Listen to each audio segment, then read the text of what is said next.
Hey everybody, this is Minion Soldier and this is the Piracy Show, and here we are in the Cutlass. Now, of course, we had a bit of a disaster with the Caterpillar yesterday.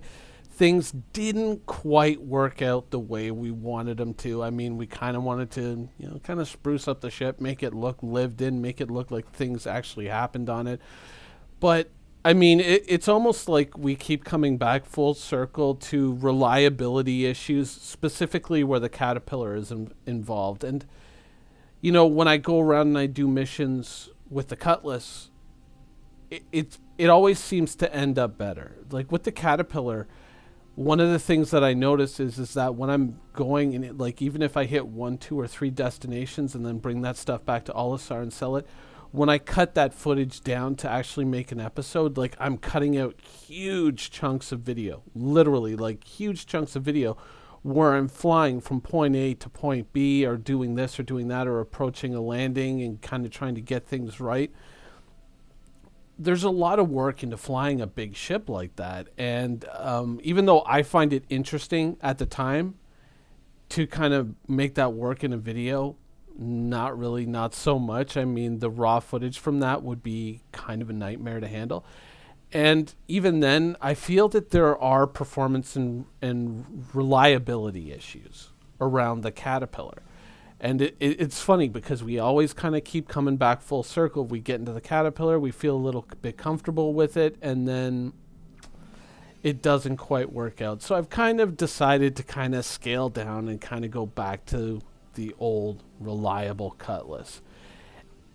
And in a weird way, it almost seems like the Cutlass has just become this amazing ship in 3.0. I mean, you see them everywhere now. Everyone's using the Cutlass, and it just seems to be almost the default go-to ship. Everyone gets a lot of use out of this, I mean, you see them everywhere, literally everywhere, sorry. I mean, as even one user was commenting in yesterday's video that they had made 2 million credits just flying around in a Cutlass. I mean, when I look at different ships in Star Citizen, I go, I like this about this ship or this about that ship. There are certain issues with the Cutlass, and I certainly do miss the old Cutlass model. I mean, I reminisce about it, but I am one of those people who loved the old Cutlass and who really, flew it right before its time was done, and I miss it, but I love this new Cutlass. I really, really do. Now, hold that thought, because we have to now conquer the Cutlass's greatest enemy, 0G ship entry.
Yeah, no big deal. Got it. So the Cutlass really has, I don't know, it to me, it has become a ship that I look at and I think, I look at the Herald and I say, that's a really great ship to start off with, but there are some issues currently. The Hawk looks like it's going to be a really good ship once it's finished, once bounty hunting is a mechanic that we can actually see, but we'll probably have to wait for active NPCs on planets. I also think the Freelancer is a great ship, but its cockpit view is a little bit not the best. In all honesty, my favorite ship in the game is the Cutlass. And there are other ships, obviously the Reclaimer I'm very, very excited for. But right now, currently, I don't think in the game that you can own a better ship than the Cutlass right now. For the ships that are available and flyable in game, I don't think that there's a better ship than the Cutlass in 3.0. Yeah, it is the go anywhere, do anything king right now. But no king rules forever. So who's next? Who's next? Who is going to be the next big king of Star Citizen? Well, there are two easy contenders, I think. There are two easy contenders, which are the Starfarer and the Caterpillar. I think that those two are going to have a very interesting rivalry coming up. With 3.1 and beyond, a lot of things are going to be fixed. And the Starfarer and the Caterpillar both have a litany of issues that hopefully will be addressed in 3.1. For the Caterpillar, it's the elevators. I'm talking the cargo elevators all around the ship and out of the front. Those don't work. The ability to park vehicles in the ship, like land vehicles, not a thing with the Caterpillar because the elevators don't work, so you can't really tell if you can lower something up and then pack it away inside, like something like an Ursa Rover or maybe the soon-to-be-released Tumbril Cyclone. But, I mean, obviously, the Dragonflies, because they fly, can get up in there. The Starfarer, because of its ramp, has a bit of an easier entry, but it doesn't have the cargo capacity. But that might not be that much of an issue because we are getting to a point now where we might be starting to see, NPCs and ground missions. We might see much more complicated combat-oriented ground missions, which I think is something that probably a lot of people are very excited for. And so the ability to deliver ground forces reliably, say like a Starfarer or a Starfarer Gemini with that ramp, emphasis on the word ramp, CIG, emphasis on the word ramp. Simple technology, and it seems to not have that much trouble working. The Gemini and the Starfarer could really come into their own with that type of content when it gets released. With the ground vehicles that we already have, that could be instrumental in being successful in those missions, is the ability to reliably deliver ground vehicles, which with the Caterpillar is kind of a question mark right now. Now, before you can really say one or the other, there has to be something that we acknowledge first, which is the fact that both of these ships are somewhat reliant on mechanics that the game simply hasn't implemented yet. The Starfarer, one of its added attributes is the fact that it can process refined fuel. You could end up just simply going to Crusader and just hovering in the upper atmosphere, absorbing the hydrogen or whatever and processing that into fuel. But you can't really do it right now because the mechanic's not in the game.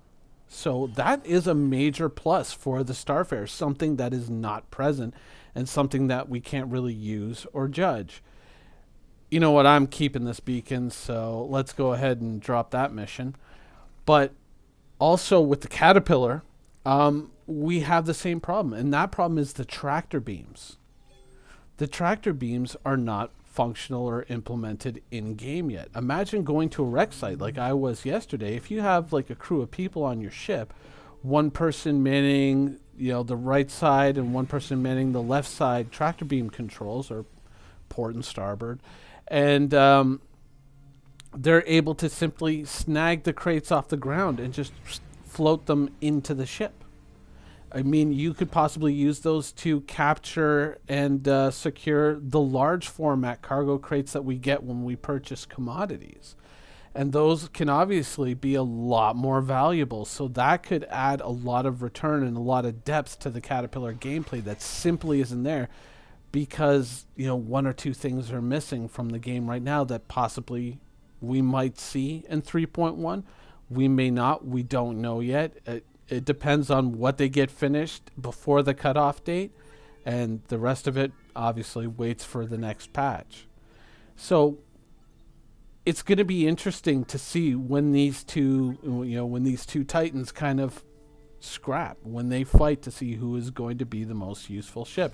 There's good features in both of them, but we have to kind of wait and see how that's going to play out. But those two ships, I think, are going to have an interesting rivalry in upcoming versions of Star Citizen. I think that, right now, the Starfarer owners and the Caterpillar owners might feel a little underwhelmed because of, the limitations and the missing systems in the game right now. But I think that they are really going to start to see some value once those systems come online. And ships like the Cutlass are still going to have their place. And I think they're still going to be really a highly priced ship in the lower tiers, when players are getting started in the game. But as players move up and progress to bigger and better things, hopefully, the Cutlass will be viewed more as a highly prized stepping stone to bigger and better things. And I mean, invariably,